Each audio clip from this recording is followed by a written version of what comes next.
Hey, what's up everyone? Welcome to this week's episode of Merricks Garage. I banged out a ton of stuff this past week and weekend. I got the steering done, I got the electrical done, I got a bunch of stuff cleaned up. Just little things, but the little things add up, and I'm stoked to knock these things out and get them off the list.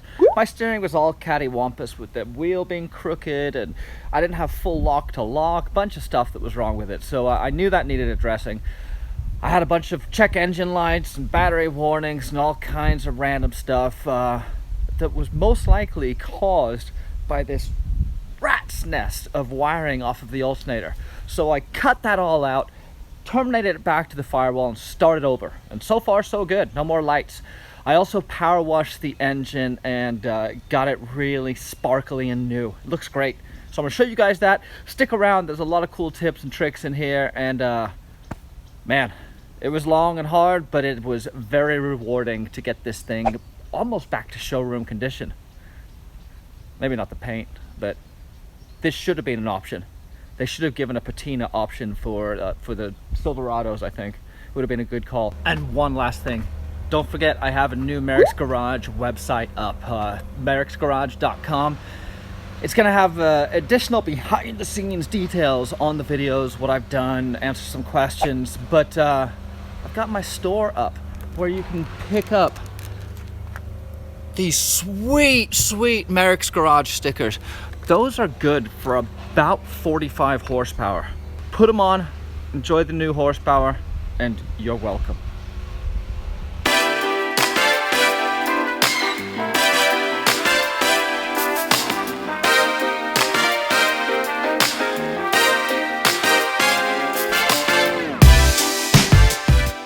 So I've got this issue with the steering that I'm gonna show you guys.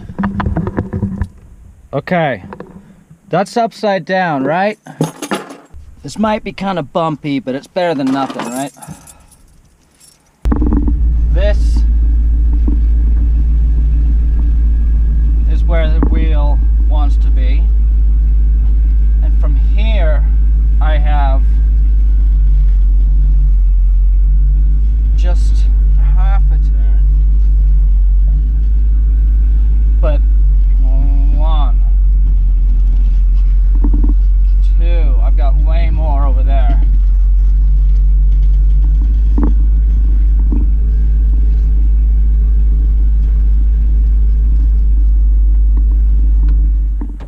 So the easy fix would just be pull the wheel, reclock it, put it back on. Now first, it's been a while since I've had a stock wheel, but I think the stock wheels are keyed, so they can only fit one way. So probably wouldn't solve it with that. Also, I didn't show you guys, but the turn signal, I can't really turn to the left. It thinks I'm almost at full lock already. Apart from some of the obvious problems with the steering, which we're going to get into here in a minute, the rest of the front end was in remarkably good shape. The hubs were loose, or actually, sorry, the main bearings are loose a tiny bit, but all the rod ends look good, alignment looked good, no leaks, no major problems, and I did figure out why the steering was all cockeyed. Process of elimination led me to the drag link, where I was able to find some witness marks on the pitman arm mounted rod end that showed that it has either recently been replaced, serviced, or adjusted.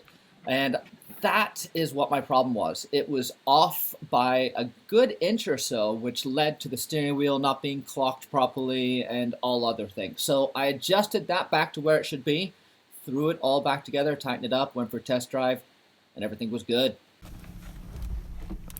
So the steering is now centered again, which is awesome because it was upside down and I could not read my Chevrolet badge while I was driving down the street.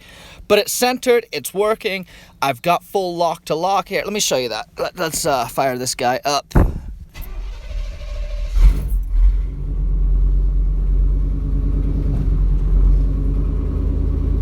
Okay, so there, that's centered. And turning to the left, we've got 1 3/4 coming all the way back around.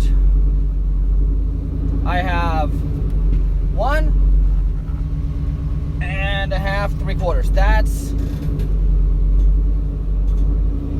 That's good in my book. I'm pretty happy with how this has come out, and being able to steer again is awesome.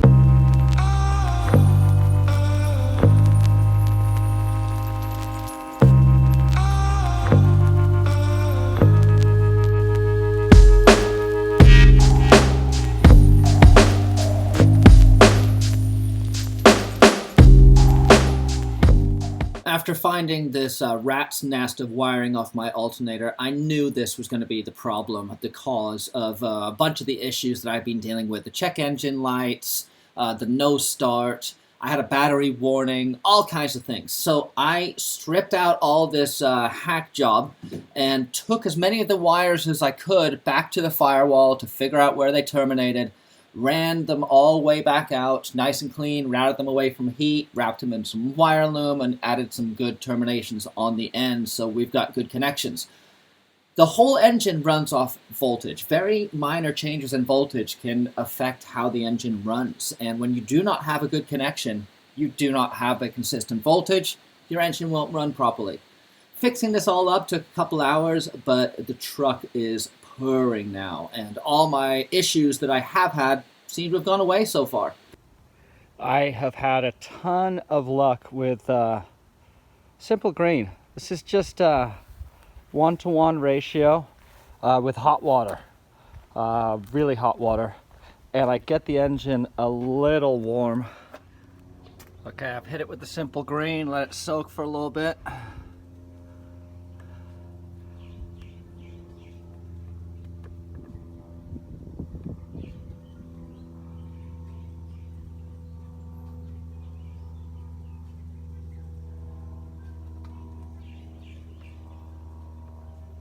One of the ways that I know that this truck is in really good shape is the hood latch just opens. I don't have to do the square body bounce to get that thing open. It just opens when I pull the latch. Incredible. But look at this. It's so clean now. I'm so stoked. So all I did was I dosed it with some Simple Green. I mixed the 2 parts Simple Green, and 1 part Simple Green, 1 part hot water, and with the engine up to, operating temperature but not hot, I let it cool down a little bit. Then I just soaked it with Simple Green. I know what you guys are thinking right now. Water on the engine, not a good thing. Well, just don't go crazy. Don't direct a high pressure hose straight at your alternator or your distributor. But these engines are pretty bomb-proof. Just be careful where you're spraying water. Don't stick it in one area and hold there forever. But dude, I had like a dead rat on the manifold that I got rid of. All the road grime and desert dust that has been built up over 30 years. A lot of it came off. First I hit it with the Simple Green, and then I hit it with my pressure washer with the soap attachment and just soaped it up with a bunch of car wash soap. Then I just power washed it off gently, and then hit it with like just a little cloth, and it looks fantastic. Looks like a new engine.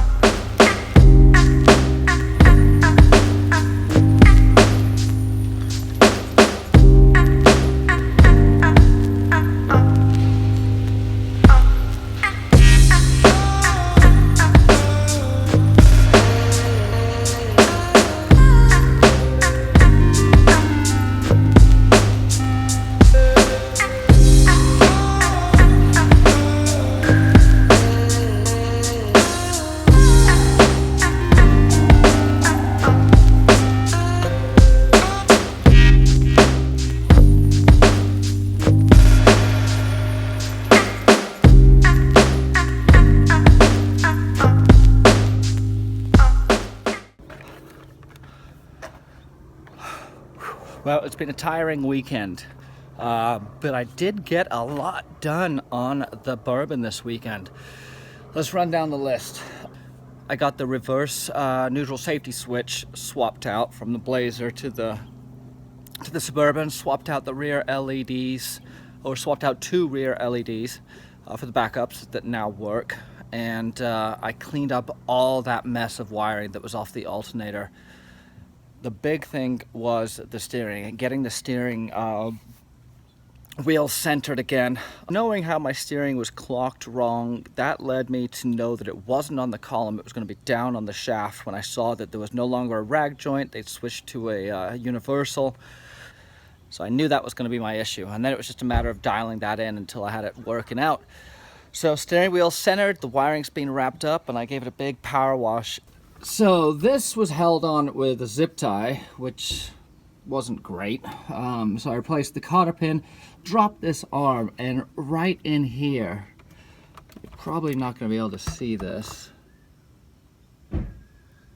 I was able to see right in there that some of the threads were still a little bit fresh, which led me to, that's what I needed to adjust. You know, it took a little investigative work, but it was all about familiarization with this new vehicle, or new to me, and finding out what may be wrong with it, problems that might arise, and things like that. So I knocked out a lot. I was super stoked. It just keeps on getting better and better. I love this thing. It's fun to go back to a stock application after having been away for so long, and fixing all the little problems that arise is part of the fun of owning an old vehicle. So stay tuned, I got lots more coming. There's still a lot to do on this thing, but it is starting to take shape. Merricks Garage, see ya!